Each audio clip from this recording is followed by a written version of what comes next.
I never imagined that a poor girl could inspire a millionaire's daughter to find hope again. I will never forget the day everything fell apart.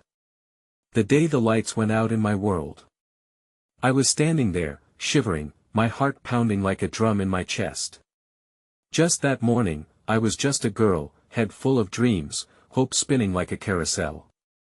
But by noon, everything changed. The tears streamed down my cheeks like a river, hot and stinging. I was trapped in a storm of panic inside the cold, empty walls of my family's rundown house. My mother's laughter echoed in my mind, a bitter memory now. Her sweet voice that had soaked our little home with warmth felt like a ghost, haunting me in a place that used to feel safe.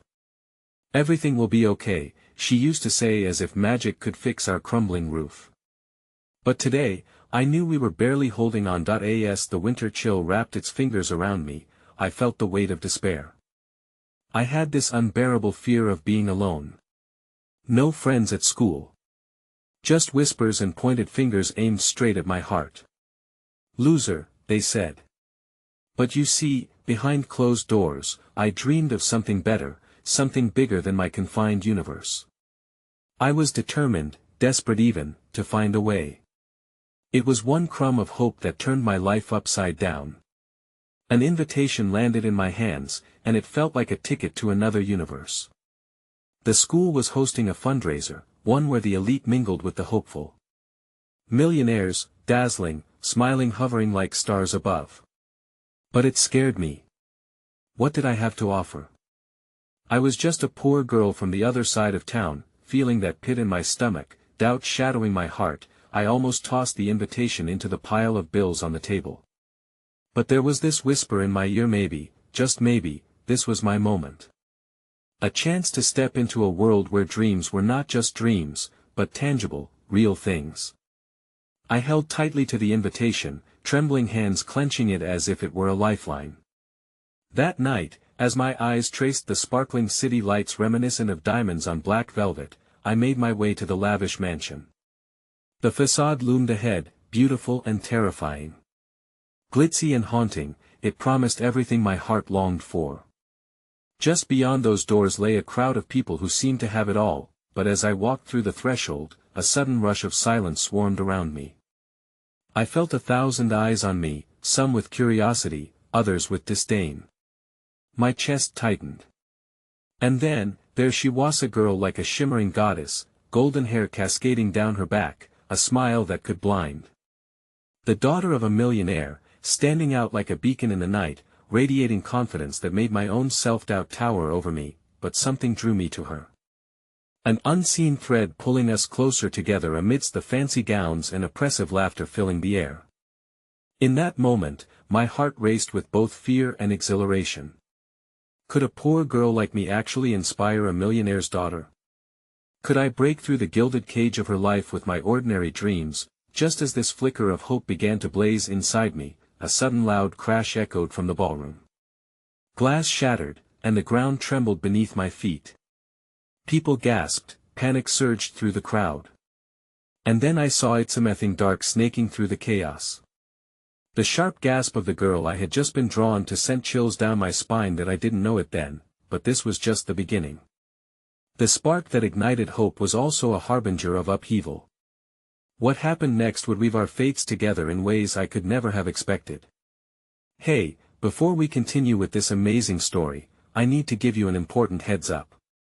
Many subscribers have reported that YouTube unsubscribed them without warning. Take a quick second to check the red button below to make sure you're still subscribed to the channel. I'd hate for you to miss any of the exclusive content coming soon. And while you're there, smash that like button, it really helps me out with the algorithm. Oh, and tell me in the comments, which city are you watching from? I love getting to know every amazing person who's part of this community. Your participation makes all the difference. Let's connect. The atmosphere shifted around me like a curtain drawn swiftly aside.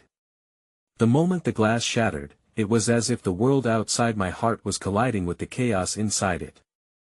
Screams erupted, punctured by frantic footsteps echoing off marble floors. But I didn't recoil, fear had morphed into a strange invigoration, an adrenaline rush racing through my veins that in the midst of the turmoil, I caught sight of her Isabella, the girl with the golden hair, and she hadn't run away. Instead, she stood there, rooted to the spot, wide-eyed and trembling. And just as the crowd pressed in around her like a crashing wave, I saw something in her expression, not just fear, but a flicker of recognition, a spark that mirrored the one I had felt upon entering this extravagant world. I took a step forward, my body propelled by an instinct far stronger than doubt. "Isabella!" I shouted, my voice barely breaking above the din. She glanced at me, and our eyes locked for a heartbeat that felt like a lifetime. I saw vulnerability in her gaze. For a moment, her glamorous facade faded. She looked like a girl, just a frightened girl, lost in a sea of upheaval. Then something unimaginable happened. I felt a surge of power flowing between us. The chaos spiraling around us dimmed, and all that remained was our tether. Without thinking, I dashed towards her. I reached out, my hand gripping hers. The touch felt electric, grounding both of us amidst the storm. In that instant, Isabella's eyes sharpened, and she seemed to pull herself together, her expression transforming from fear to fierce determination. "We need to help them," she said, her voice fierce despite the tremor. It struck me then that beneath the glittering exterior was a heart that wanted to connect, to fight against the darkness invading her world. As we moved together, weaving through the throng of frantic bodies, I felt warmth bloom in my chest. Hope shone brighter than the sparkling chandeliers above. We ripped through the chaos, instinctively searching for ways to comfort those around us. In the kitchen, terrified waitstaff huddled together like small animals in a storm, and I forced my trembling hands to still. "Stay close," I encouraged, shepherding them to safety through a back door. Isabella mirrored my energy, her voice a soothing balm as she offered kind, reassuring words to those we guided. It was then, amidst the madness, I turned toward her. "You're unlike any girl I've ever known." It was raw, honest, a revelation spilling from my lips. There was something liberating about recognizing the truth hidden beneath social barriers. She shot me a look filled with both surprise and sincerity. "And you," she replied, "you remind me of who I once wanted to be before the world told me I had to be perfect." In that moment, I felt a swell of empathy and understanding bridging the gap between our two lives. Both of us were fighting against the currents, the pressures, expectations, and fears that weighed heavily on our souls. The crashing world around us faded, and for just a heartbeat, we were real, stripped of everything except our shared humanity. But just as I thought we were finding our footing, a thunderous voice belted out from the other room, echoing like a drumroll of foreboding. "Get these under control." "What's going on?" It was Isabella's father, the millionaire patriarch, his commanding presence cutting through the air like a sword. Isabella's expression dropped, and in that moment, the facade she had just begun to shatter threatened to close back over her once more. I watched the colors drain from her face as fear washed over her, shadowing the resolve we had begun to build. "Isabella," I reached for her, my voice quiet yet fierce, "don't let him take this from you. Don't let him strip you of who you are." But my whispered encouragement was drowned out by the shouts and confusion, the sound of reality crashing like a wave against our fleeting connection. Before she could respond, icy tendrils squeezed my heart as I glimpsed over her shoulder her father advancing, his gaze razor-sharp and enraged as he swept through the chaos like a storm cloud ready to unleash a deluge. And in that moment, I knew the hope we had ignited was flickering perilously close to extinguishing.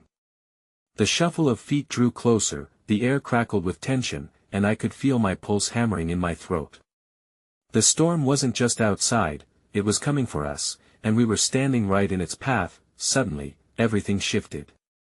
A loud crash erupted, and a shadow darted past us, drawing attention away for just a moment. But in the midst of that confusion, I caught Isabella's gaze one last time. Her eyes were wide, panicked yet daring, whispering a word that chilled me to the bone: "Run." As the moment unfolded, the world felt suspended, and for a brief second, I realized that our fates were entwined deeper than I had imagined. Choices loomed ahead, and what lay before us was more complicated than I had ever dreamed.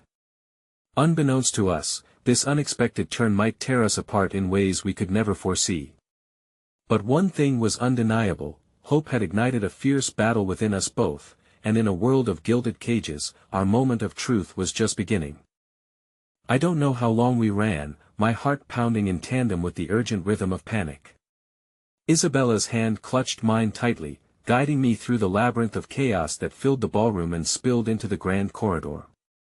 A cacophony of shouts and murmurs twisted around us while the smell of fear mixed with extravagant perfume clung to the air. "Over here," she exclaimed, directing us towards a narrow passageway that led to a series of interconnected rooms, the back-office suites where the powerful convened for whispered discussions. I hesitated momentarily, every part of me screaming to know what awaited behind us, but the urgency in Isabella's voice urged me onward through the uncertainty. "Does your father know we're here?" I risked asking as we ducked into a dimly lit office. The heavy mahogany furniture cast long shadows, wrapping us in an almost intimate embrace away from the turmoil. I knew Isabella's father well enough to realize that his reach extended beyond mere social events. His influence seeped into every corner of this world. "That he doesn't care about me," she replied, her voice wavering as she sank to the plush carpet, taking a moment to catch her breath. "He cares about the image, the money, the status. I've always been just a part of that, a pawn in his game." When she said it, there was a softness to her vulnerability that made my heart ache. I knelt beside her, uncertain of how to respond but cocooned in the gravity of her words. "You're not a pawn," I whispered, fervently wishing to comfort her. "You're strong. You saved me back there." A flicker of a smile graced her face, but it quickly faded. "Strong isn't always enough, is it?" Her gaze remained fixed on the floor, tracing patterns in the carpet as if searching for answers hidden beneath its fibers. "Every time I think I can be more than what they want me to be, it's like I'm pushed back into this mold. Tonight was meant to be different. I thought if I let someone see me, if I really showed who I was, but you did show yourself," I insisted, studying her intently. "You helped others. You stood up against the chaos. That's more real than any pretense you've shown before." She met my gaze, and I saw a fire ignite within her, flickering dangerously. "But being real is terrifying. It means risking everything. And now?" There was an edge of despair creeping into her voice. "What happens if my father finds out? What if he doesn't forgive me for this?" Before I could respond, a sudden crash jolted the air, echoing from the corridor. Our eyes widened, and without thinking, I pulled her closer, acutely aware of how fragile our moment felt. A deeper fear crept in, shadowed by the weight of uncertainty. "What if they're coming?" Isabella whispered. "They can't find us here," I assured her, trying to sound confident, even as my own heart raced in sync with hers, but we both knew that it was a feeble reassurance. Then, without warning, the door burst open, revealing a tall figure silhouetted against the light. One of her father's men, eyes scanning the room like a hawk hunting for prey. "Isabella!" he barked, voice laced with urgency. "We need to get you out of here, don't touch her."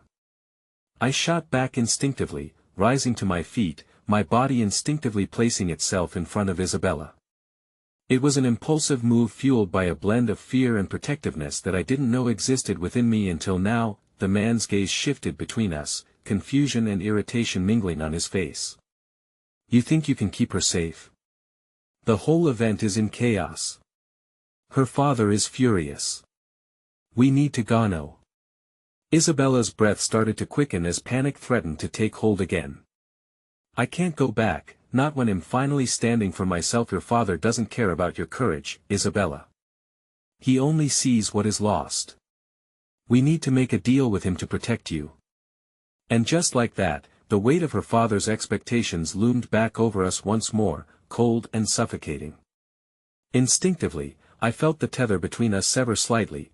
The warmth we had ignited was beginning to turn icy as we grappled with the reality of who we had become and the looming threat of what brought us here. But in that moment of confusion, staring at the door wide open, I felt something shift inside me.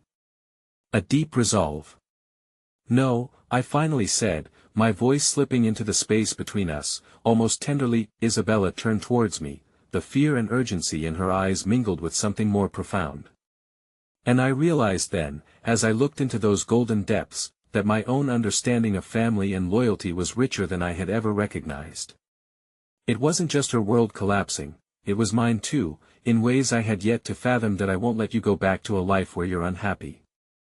We can find a way together. My heart surged with a wild defiance.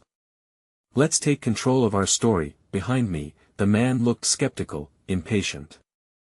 This is not a novel. Your lives are at stake. Inching toward Isabella, I whispered, is this what you want? To plunge back into that world, or do you want to fight for something greater? Her gaze settled on my face, a silent battle raging within her eyes. And then, in a heartbeat that felt suspended in time, she took a deep breath and whispered, I want to find my own way. Before I knew it, she was squeezing my hand tighter, fortifying the spark between us. As the man's expression shifted, realizing this wasn't just a girl trying to escape her father's grasp, this was a girl ready to reclaim her identity. But just as the tension crackled with determination, a shout erupted behind us, louder than the rest, the voice unmistakable, echoing with authority. Isabella. It was her father's demand, laden with rage, a storm that threatened to break our fragile resolve. And in that electrifying moment, as Isabella and I exchanged frantic glances, the true nature of the battle ahead revealed itself, not just against her father, but against the very expectations that sought to unravel us both. In our shared fear, luminosity flared, whispering of choices yet to come. But with the walls closing in, and fate conspiring to be unkind, all I knew was that we were on the cusp of something monumental. Yet, unpredictably, the universe had one more twist hidden from our grasp, waiting to emerge in the shadows. The air inside the office felt charged, alive with our decisions and unshed tears as her father's furious voice clawed at the fragile walls that contained us. My heart pounded harder, not just in fear, but in the weight of what lay ahead. I could almost feel the electric pulse of possibility, but the shadow of her father's authority loomed larger, threatening to smother the spark between us. Isabella. He shouted again, forcing the door wider, revealing the chaos outside. A whirlwind of people running and shouting, the sounds of heels clacking against marble mingling with muffled cries that echoed in the corridor. While I fought to think through my panic, Isabella gripped my hand tighter. The warmth of her palm ignited a spark of courage in me, yet it was overshadowed by the enormity of what we were up against. What do we do? She whispered, her voice trembling, fear threading through her resolve. Stay close, I murmured, my mind racing to find a way out. In an instant, an idea struck me with brutal clarity. There's a service stairway at the end of this hallway, I said, my voice steadying. We can slip out that way.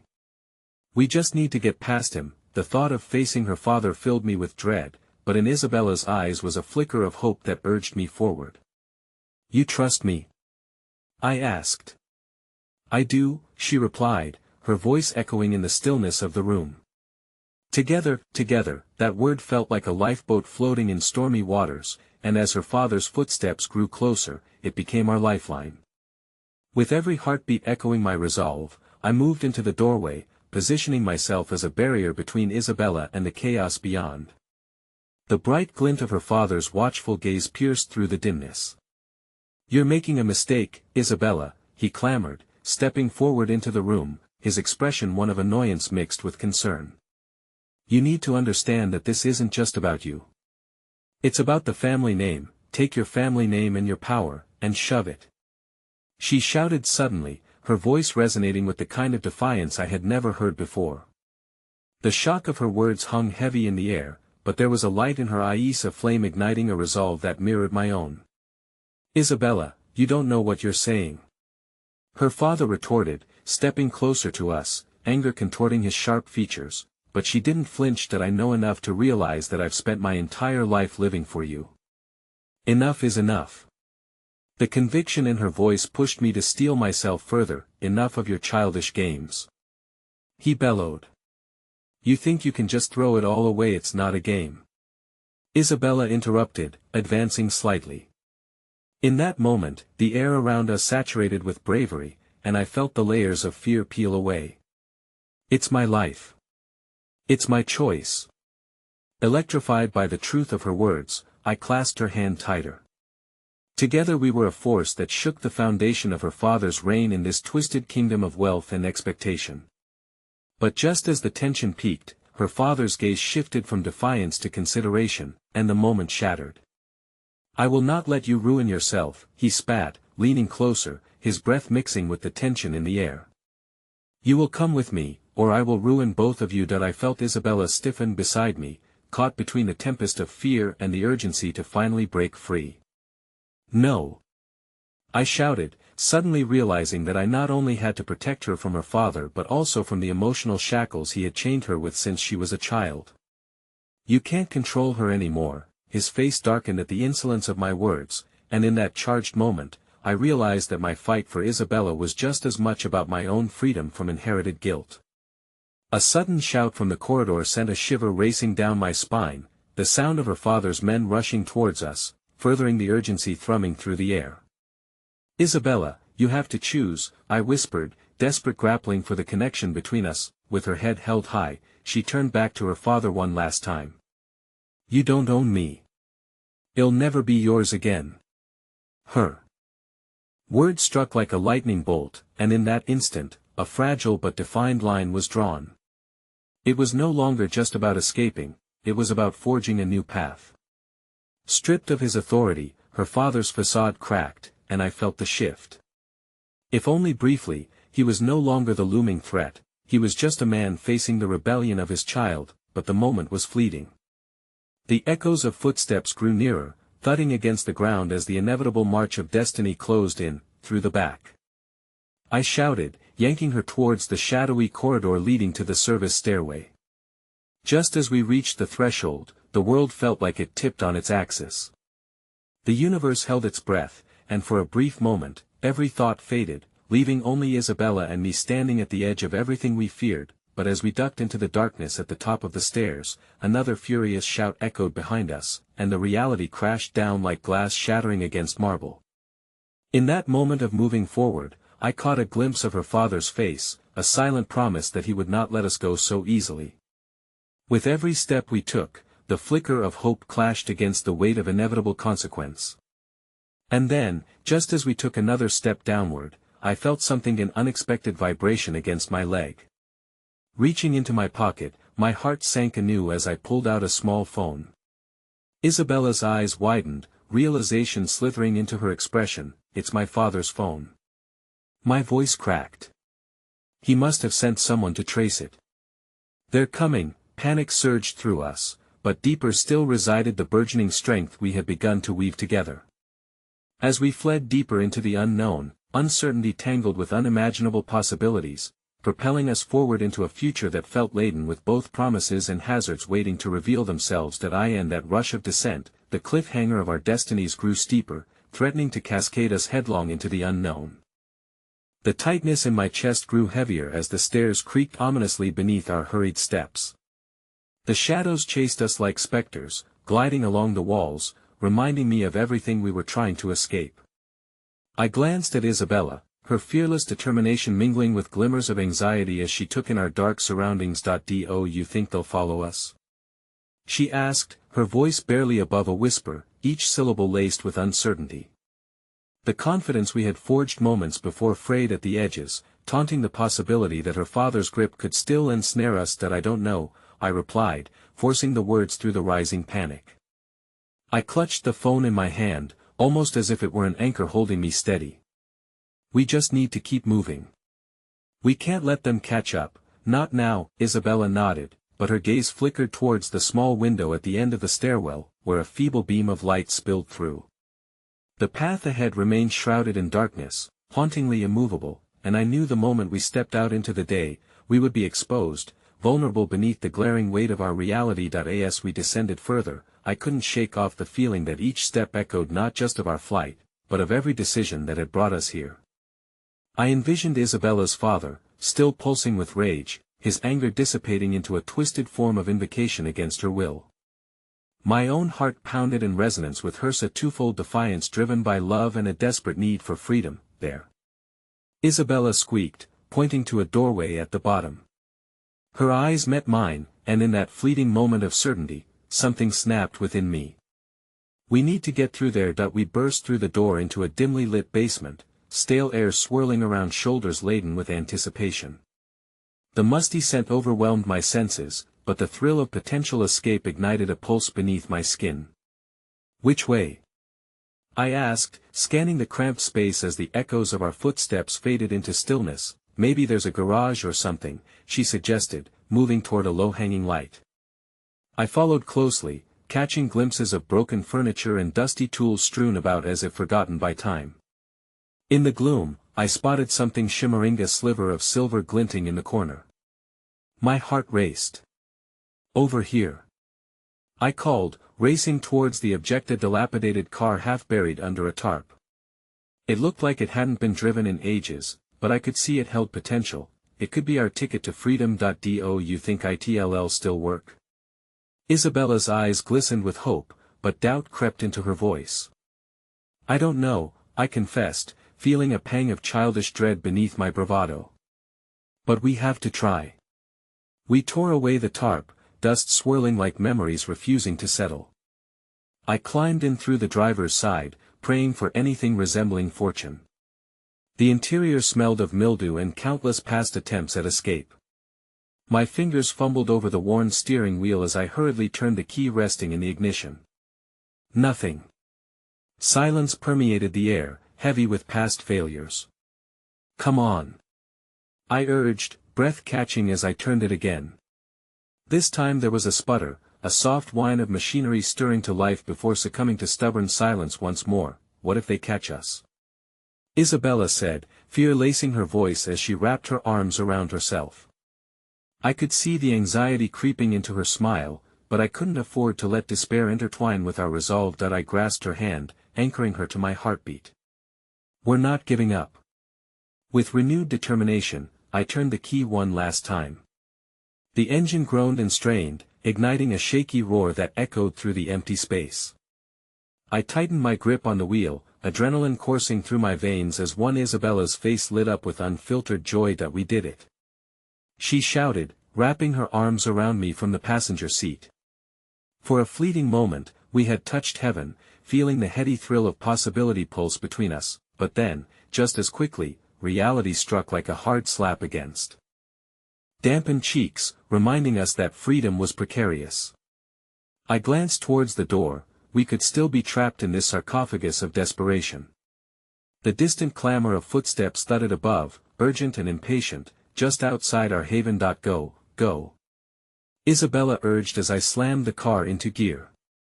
The sound of our flight reverberated against the sturdy walls as I fishtailed out of the makeshift garage, adrenaline flooding every inch of my body. We burst out into the sunlight, forcing our eyes to adjust as the car screeched to life. A wild sense of exhilaration mingled with terror swirled within us. But as I peered into the rearview mirror, my stomach twisting suddenly with dread, I caught the sight of a familiar figure standing in the stairwell we had just fled. It was her father, his presence looming like a storm cloud ready to unleash its wrath. A part of me wanted to shake off the fear and drive into the horizon, to escape forever into a bright future. But reality pressed down heavier, whispering doubts and truths I wasn't quite ready to confront. The engine's roar filled the void as I steered the car hard left. And I knew, with certainty, that we were just beginning to fight for our lives, with cherished dreams dangling precariously on the edge of all we dared to hope for. We were in freefall, suspended between despair and hope, and with every second that passed, our choices held the weight of consequences yet to unfold. The chase had begun. The old car rattled violently down the cobbled streets, the rhythmic bumping mirroring the chaos thrumming in my chest. Isabella sat beside me, her expression flickering between exhilaration and dread, and I could feel her energy pulsing through the car like a raft caught in a turbulent river. Which way?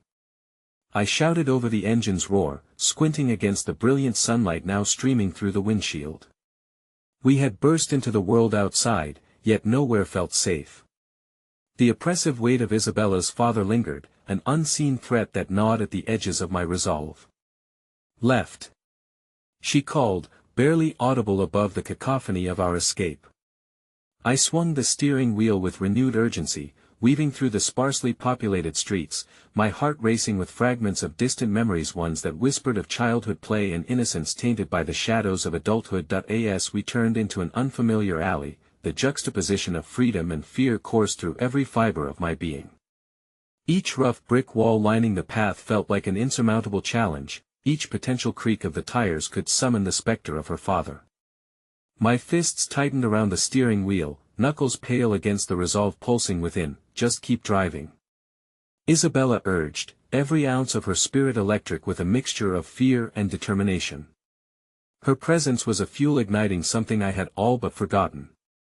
I pressed the accelerator hard, and the car surged forward, the world blurring into a wash of color.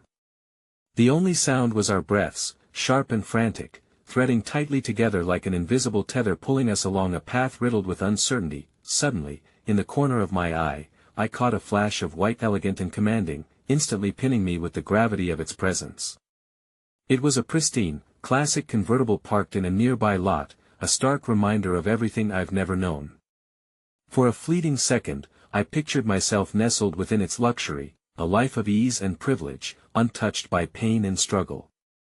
Who owns that car? I muttered without thinking, my curiosity becoming a transient distraction from our immediate danger.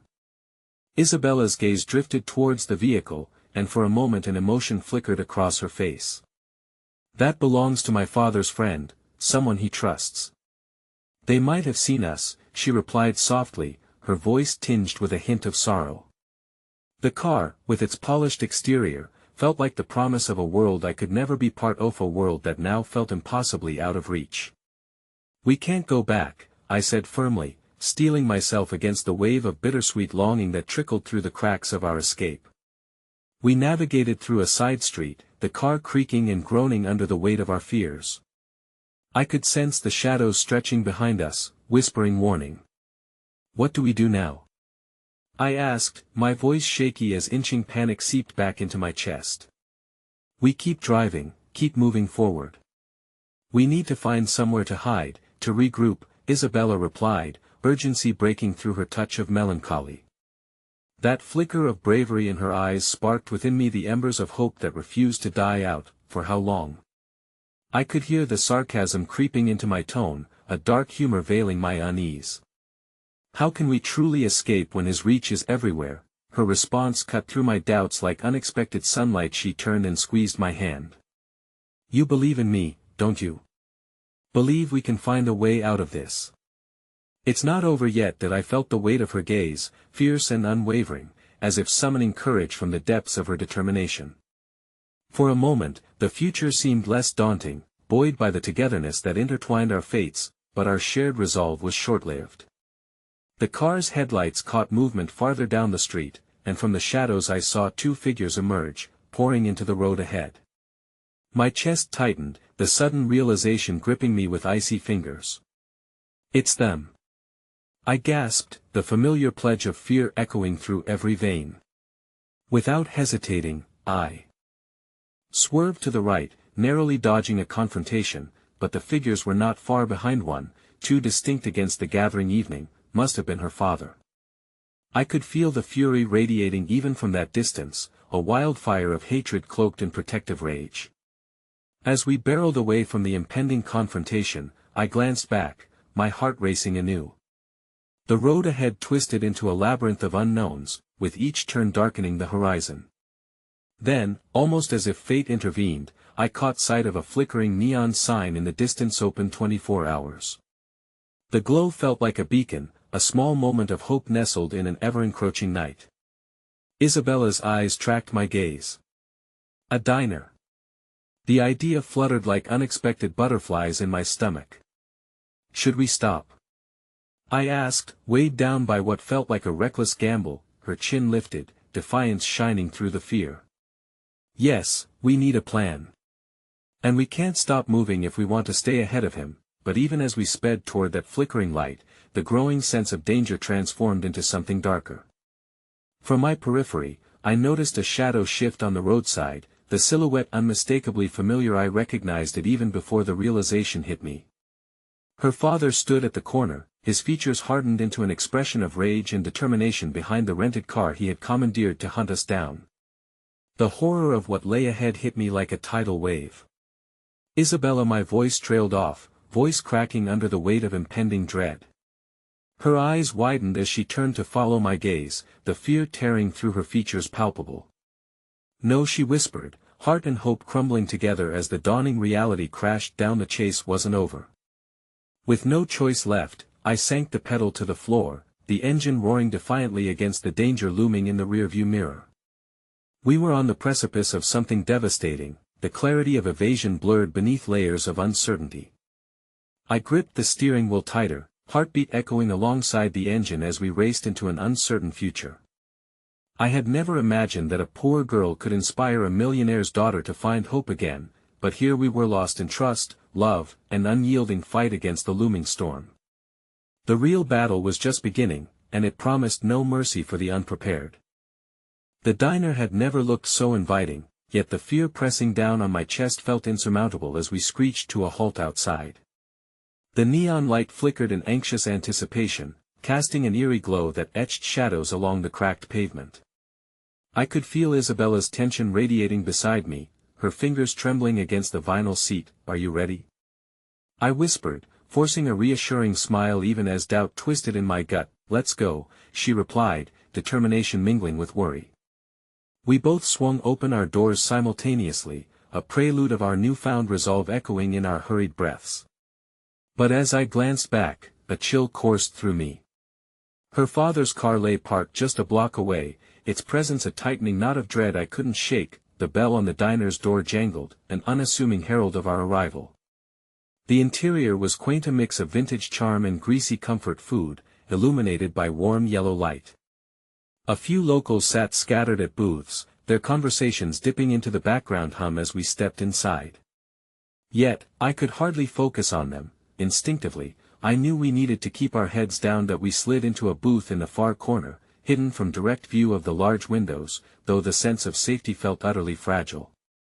I took a deep breath, feeling the tension shift around us.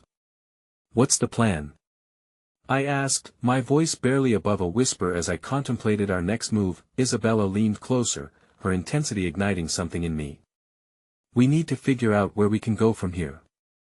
We can't keep running, and hiding isn't a solution either." My heart sank at the truth of her words, an abyss opened before us. "But he won't stop until he finds us," I insisted, fear weighing heavily in my thoughts. "We need a way to outsmart him." As if summoned by our despair, a waitress arrived at our table, a middle-aged woman with a kind smile etched into her tired features. "What can I get you too, honey?" she asked, her tone soft and warm like the coffee she was pouring. I hesitated, not knowing what to order, but Isabella's gratitude erupted in a radiant smile. "2 coffees, please." There was something uplifting in the way she handled the waitress, as if she tapped into a wellspring of kindness that momentarily shielded us from the darkness lingering outside. "Coming right up," the waitress said, unaware of the storm brewing over us. As she turned to leave, Isabella reached out, gripping my hand tightly.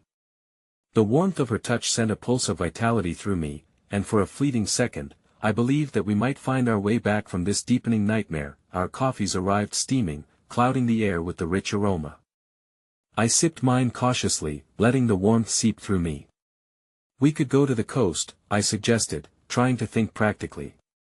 "There's a friend of mine who lives near the beach. He wouldn't ask questions, and we could figure something out from there." Isabella considered this, her brow furrowed in thought. "That's at least a few hours from here. It could buy us some time." But as soon as hope ignited, it flickered perilously as my eyes drifted back towards the entrance, expecting to see her father looming like a nightmare come to reality. Instead, the clanging of the bell rang through the small space, and to my horror, his silhouette filled the doorway. Time seemed to freeze as my blood turned to ice. I could see his gaze scanning, assessing each booth before locking onto our terrified forms. My heart raced, the world narrowing down to the two of us and the man who sought to tear us apart. "Get down," I hissed under my breath. The urgency of the moment propelled us instinctively lower in the booth, the weight of despair settling heavily around us. How could he have found us so quickly? Isabella's whisper was barely a breath, fear flooding her features. My mind raced, trying to formulate a plan while dread clawed at my thoughts. We watched through the space between the booth and the table, the clatter of silverware and the din of laughter surrounding us, a cruel distraction from the imminent threat. He scanned the diner with cold precision, his face hardened into an expression of unmistakable rage. Time ticked like a silent clock, and I wanted nothing more than to will myself and Isabella out of existence, yet we remained trapped in that shared moment of horror, but she squeezed my hand tighter, and the warmth of her grip filled me with an adrenaline-fueled courage. Suddenly, he veered towards the counter, barking orders at the waitress, whose face drained of color as she nodded rigidly, clearly terrified. "Stay low," I whispered to Isabella. "Look for an exit." "Over there," she replied, her voice steady despite the tension. Her gaze darted toward an emergency exit at the back of the diner, a glimmer of escape piercing through the overwhelming darkness that we readied ourselves, hearts racing as we waited for just the right moment. The waitress, struggling to keep steady under his glare, was an unexpected ally, her hands trembling as she fumbled with the coffee pot in an effort to buy time. Yet as we were about to make our move, the clattering of a plate echoed through the space, and suddenly a loud crash shattered the moment like fragile glass. Someone had knocked over a chair, and every gaze in the diner shifted to the commotion. My mind reeled as Isabella's eyes met mine, a silent understanding passing between us. The split second of distraction felt like our only chance to slip out unnoticed. "Now," I urged, seizing her hand, and propelled her toward the exit. We ducked low, weaving between tables and startled patrons lost in their own moments of shock. Bursting through the emergency door, the cool night air enveloped us, but the unyielding fear of being pursued chased after us like a vengeful shadow. We didn't look back as we stumbled into the safety of the alleyway, adrenaline coursing through our veins, but the unexpected twist came when we turned the corner, breathless and wide-eyed, and I found ourselves standing across from a familiar figure, the very person I would have never expected to see in our flight from terror. Jack, my childhood friend, stood against the wall, his expression a mixture of bewilderment and concern. "What the hell are you two doing here?" he demanded, eyes darting nervously down the alley before settling on us. "Jack," I gasped, relief flooding my chest. "I didn't think we'd find you here. That I was, well, let's just say I'm not exactly in a safe zone either." His eyes widened as he took in Isabella. "What happened?" But before I could answer, a familiar thud echoed far behind us, the sound of a car door slamming that sent a chill running through my spine. "Come on, we've got to go," I urged, pulling Isabella close. As we turned to flee, Jack reached out, grasping my arm tightly. "Wait. I can help you. You're not alone." Hope flickered between us, but the danger was still lurking, waiting to pounce. The weight of the chase loomed over us still, like impending darkness as we rushed into the unknown, the hunt not yet over as the night closed in around us. The adrenaline surged through me as we sprinted past Jack, who matched our pace, his eyes darting over his shoulder like a hawk searching for danger. The three of us darted down the alley's slim path, each footfall echoing with an urgency that heightened the tension slicing through the night air. It was an unspoken pact of survival, one that tightened the bonds between us in ways I never anticipated. "Where are we going?"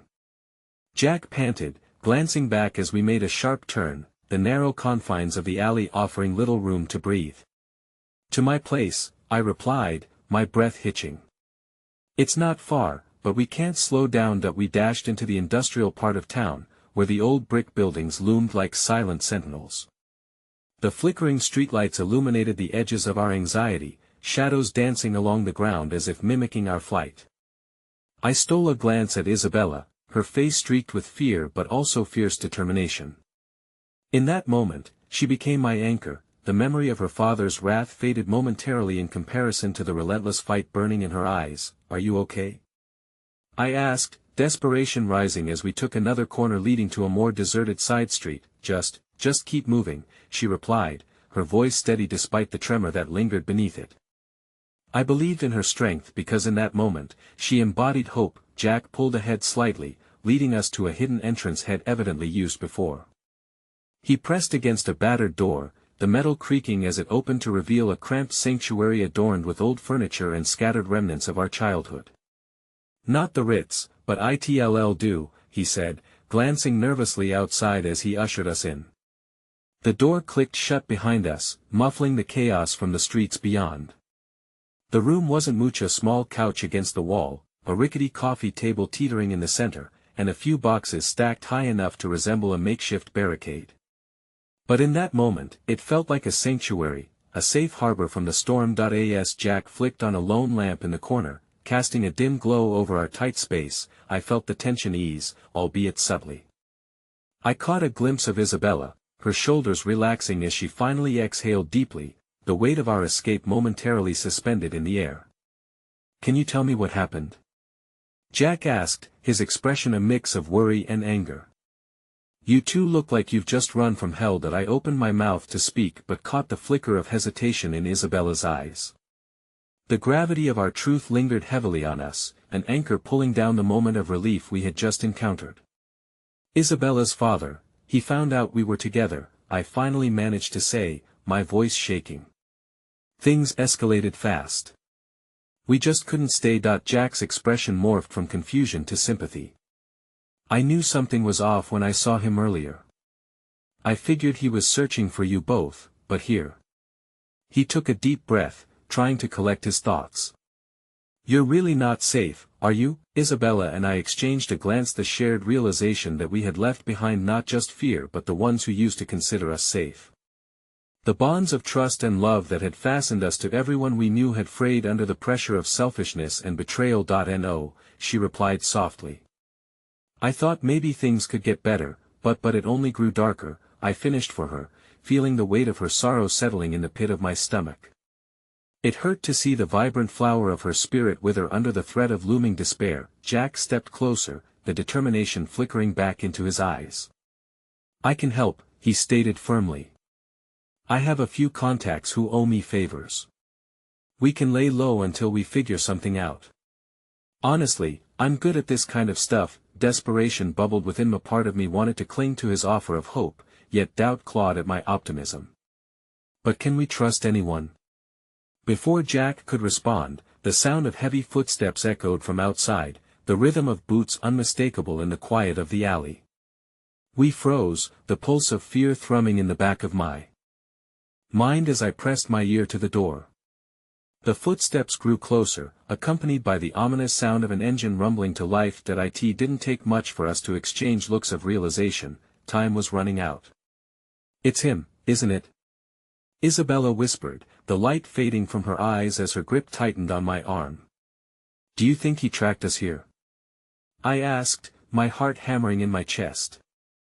I could feel the walls of the room closing in, pressing against me like Rorschach ink blots of terror, amalgamating into an indistinguishable horror. "I'm already on it," Jack said, his voice rising just above the noise thrumming from outside. "Look, we should get to the back of the space. There's a fire escape that could lead us up and away." "What about the front?" I questioned, wrestling with panic. Jack shook his head. "He's got people out there. Moving out quietly will be our best shot."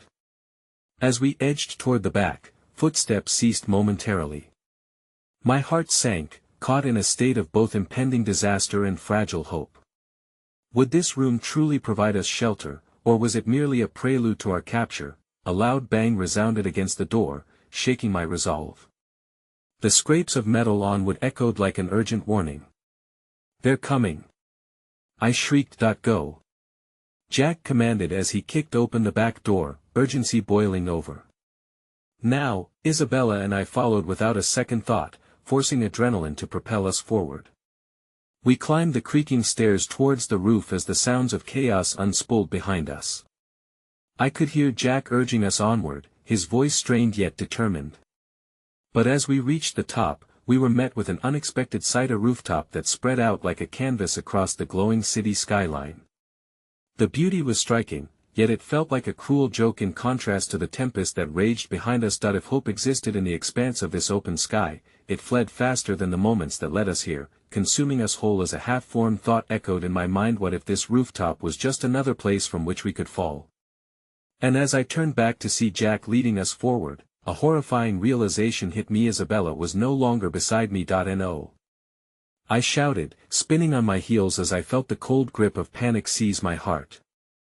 An overwhelming fading light turned darkness into a palpable force, and before I could grasp what was happening, I heard her voice calling out, filled with fear and desperation, "Help!" The air was thick with tension, the kind that constricts your chest and leaves you gasping for something more than just breath. I turned, searching desperately for Isabella, only to find emptiness where she had just stood. My heart raced, pounding in my ears as the realization crashed over mesh was gone. Isabella! I shouted, my voice raw with panic. The city skyline, illuminated with shimmering lights, felt like a cruel reminder of freedom and safety, just out of reach. I could see Jack pacing back and forth at the edge of the roof, his expression a mix of dread and confusion. What happened? He yelled, clearly struggling to process the situation. Where did she go? I don't know. I stumbled back to the staircase, the echoes of our frantic steps before haunting me like ghosts of our past choices. She was right here. We have to find her. Wait. Jack grabbed my arm, urgency etched across his features. We can't just go running back down. What if her father has people waiting? We need a plan. In that moment, I was torn between the desperate urge to protect her and the rational voice that urged caution.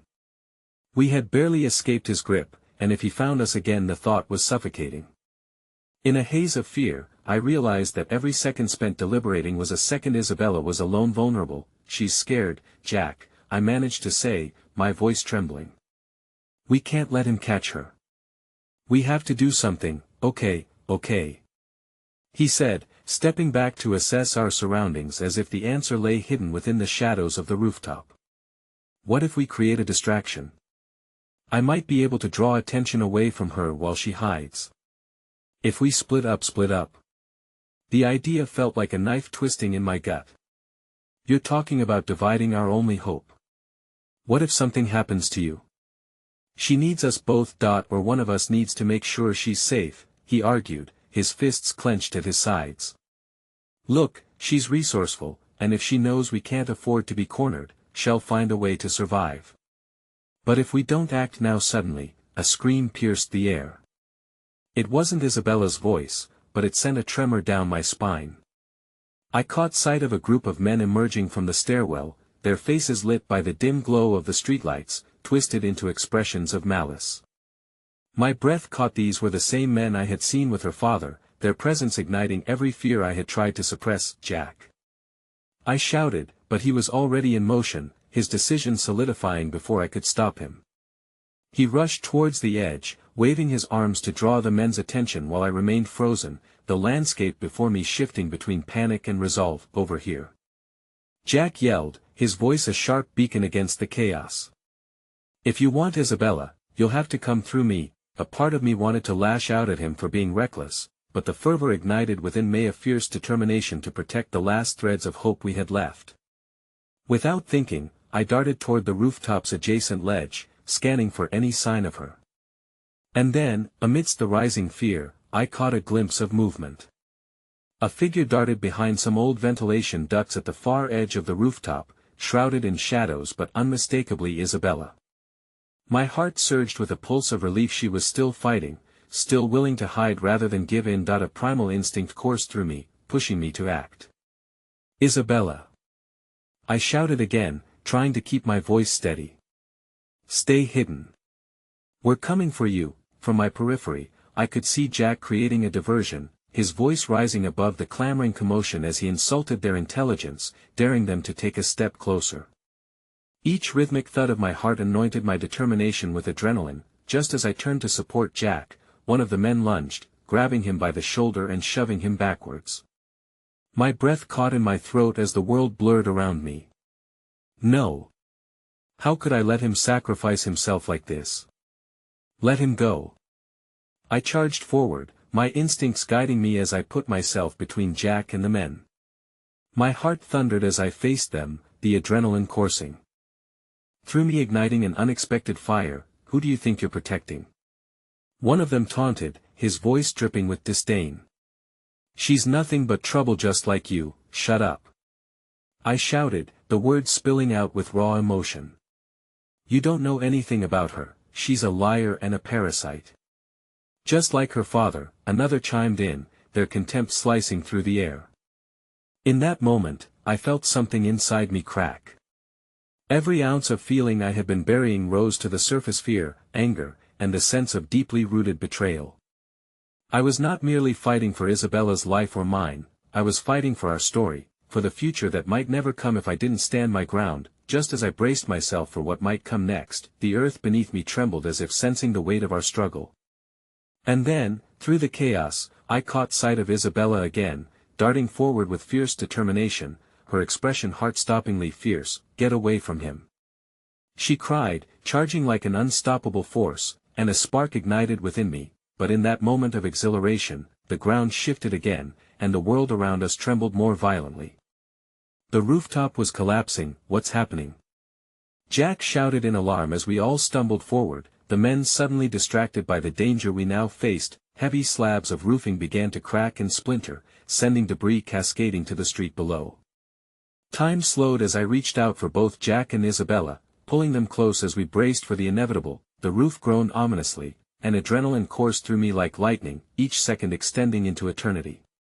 My hands clutched at the remnants of our destinies, but as the end drew closer, a chilling thought crept into my mind. What if this wasn't just our escape, but our trap? And then, just as swiftly as it had begun, a deafening crash followed by darkness enveloped us, twisting the fabric of our reality into a chasm of uncertainty. In that moment, even the fiercest determination was rendered helpless. As consciousness slipped away, I could only hope that when I opened my eyes again, the storm would finally yield to a glimpse of dawn. But for now, the universe held its breath in haunting silence, and my heart feared the answer it might reveal. I woke on a soft surface, the scent of antiseptic sharp and stinging, contrasted only by the gentle beeping that steadied my heart. I blinked, the light piercing into my foggy mind, and panic surged as it all came flooding back. The chase, the rooftop, Isabella. I bolted upright, vulnerability invading once more, as I scanned the sterile environment around me. "Easy now," a soothing voice whispered, and the sight of a nurse came into focus, her warm smile easing the confusion swirling in my gut.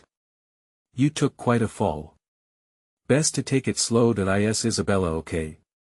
I croaked, my throat raw. "Where is she?" The nurse raised an eyebrow, concern etching her face. "You're safe. That's what matters." She paused before continuing. "You were found on the street after an accident on the roof. They brought you here." Accident? My heart plummeted. Somehow, I sensed it wasn't just the chaotic energy of the event, it was the feeling of loss encapsulating my every thought. But Isabella, me friend. She was with me. "Please, you have to help me find her." "Calm down," she urged gently, holding my shoulders to steady me. "You need to rest and let us help." Frustration burned inside me as I pushed her hands away. "No. I can't rest until I know she's okay." My voice cracked, every word driven by desperation. Suddenly, the door swung open and two familiar faces stepped through. Jack looked disheveled, his expression a mixture of relief and heaviness, while a police officer followed close behind, her authoritative presence suffocating. I felt a twinge of gratitude at the sight of Jack, but it was overshadowed by fear as I demanded, "Where is Isabella?" Jack stepped forward, his hands straining behind his back as if wrestling with emotions. "They found her. She's safe, but safe." "But what?" I shouted, storms brewing in my chest. "Where is she?" "I need to see her." "She's with our lawyer," Jack said softly, eyes downcast. "They're talking about your situation." "They talking about what?" My heart raced, pieces of our fragmented journey crashing together like glass beneath my weight. "Jack, get to the point. What are they going to do to her?" The officer spoke up, her tone professional but still carrying the weight of concern. "Your friend had a traumatic experience. We are assessing her state and the circumstances surrounding it. She may wish to press charges against her father. My stomach turned at her words. Charges? Why would she have to do that? This was supposed to bring us freedom, a chance to escape. Not more walls closing in on us. Jack took a deep breath, urgency emanating from him. This is a chance for both of you. A chance to bring closure. You can't run forever. You both need to confront the past, confront the past. I echoed, the gravity of the choice beginning to crack open my own fears. This isn't just about me or Isabella. But I felt tears pooling in my eyes, hard truths surfacing that I wasn't ready to acknowledge. It is, but you need to understand, Jack pressed on. You can't fix everything alone. But if she stands up for herself and gets justice, it could change everything, give her and you a real chance at freedom. A whirlwind of emotions swirled within me: confusion, anger, and finally, a flicker of something deeper: hope. Will she be okay? I asked, softer this time, emotions threatening to spill over. Jack's gaze lifted, and he nodded. Yes. But she needs to make the decision for herself. This is about reclaiming her life. As uncertainty washed over me again, I suddenly realized that I was just a vessel of love trying to lend strength, but Isabella's journey had to be hers. The weight of realization settled in: if she was truly free, she had to face the truth of her past. Before I could assure myself I would fight for her, the door swung back open, revealing Isabella's luminous figure framed in the light. My breath hitched. She was a living beacon amidst the storm.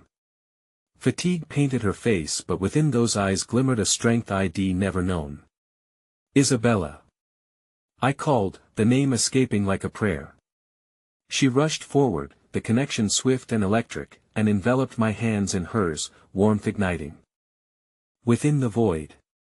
I should have never let you go, I breathed, the gravity of all we faced shifting perceptibly as those hands drew me closer. You didn't, she replied fiercely, squeezing my palms as if to infuse every ounce of reassurance. You helped me find my voice. I realized I was always stronger than I believed. Her words were like balm against the scars of our struggles. Tears welled up in my eyes, no longer alone. We can face this together, Isabella. No matter what happens next, they'll be right here. I am ready to press charges, she declared, determination rising in the space between us. Not just for me, but for us, for all the moments we lost trying to fit into his world. In that moment, I witnessed her metamorphosis, the young girl burdened with expectations firmly replaced by a force unwilling to be silenced.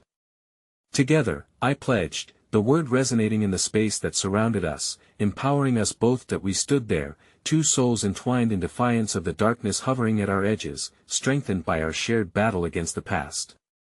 Let's make them hear us, I urged, pulling her closer. Jack stepped back, a quiet pride swelling within him as he witnessed us reclaiming the light.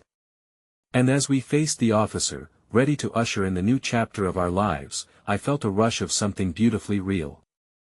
It was the realization that we were no longer victims of our circumstances but warriors stepping into our truth. In that moment of clarity, I remembered something Isabella had once said: hope is never lost as long as you dare to find it. And together, we were prepared to fight, unbreakable, united, and forever changed by our journey to reclaim hope, one step at a time. The world may be waiting, I whispered softly, but together, we'll rewrite our story.